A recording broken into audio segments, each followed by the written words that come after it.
Ikinuwento ng isang teacher sa San Jose National High School sa Tacloban City ang kanyang personal na karanasan nang masaksihan ang nangyaring pamamaril ng isa sa mga estudyante sa loob ng kanilang paaralan noong Lunes, June 22. Ayon kay Ma'am April Ladrera, katabi lamang ng kanilang classroom ang silid-aralan na pinasok ng estudyanteng namaril. Batay sa kanyang salaysay, nasa classroom nila ang nasa 35 mga estudyante nang mangyari ang insidente. Nang umalingaw-ngaw na nga ang magkakasunod na pagputok ng baril sa kabilang silid-aralan, dito na niya pinayoko ang kanyang mga estudyante at hindi na pinalabas pa ng classroom. Habang ang iba naman ay kanyang niyakap dahil marami ang nag-iiyakan bunsod ng matinding takot. Bagaman aminado ang guro na nakaramdam rin siya ng matinding takot, hindi siya nagpatinag at piniling maging matatag para sa kanyang mga estudyante. So yung 35 students, all we have to do is to protect them, and we cannot let them go out because the shooting is outside.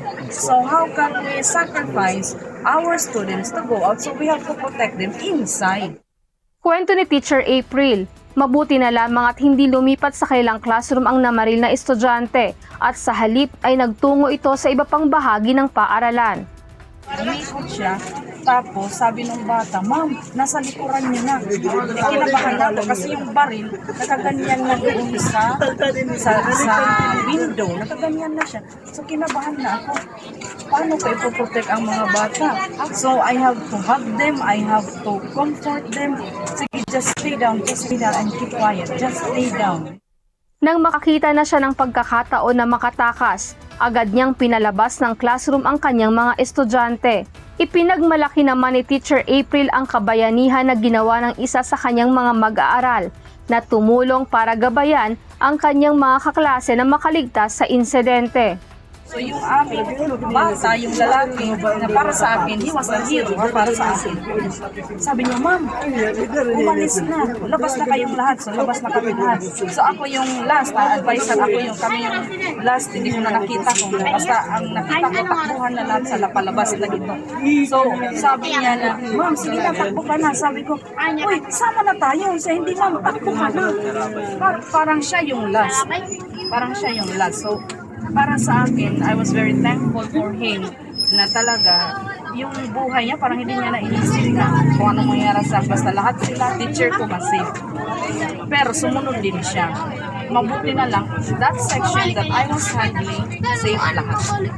Nakalabas lahat, walang natamaan, hindi nagpaputok sa rundan. Samantala, ilang mga estudyante at magulang ang bumalik sa paaralan kahapon upang kunin ang kanilang mga naiwang gamit dahil sa nangyaring pamamaril. Pinayagan lamang sila na makapasok ng eskwelahan kasama ang kanilang mga guro para sa kanilang kaligtasan.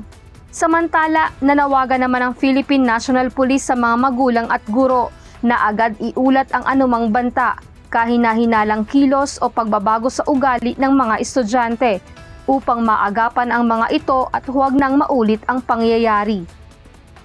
Mensahe namin sa mga parents, the teachers, and the students to, report immediately sa kapulisan if ever may mga threats, may mga suspicious activities, or may mga notice na mga behavioral changes sa students para, mabigyan agad ng immediate action ng kapulisan.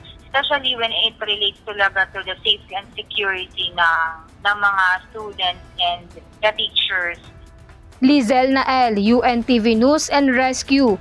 Diyos ang aming sandigan, serbisyo publiko ang aming pinahahalagahan.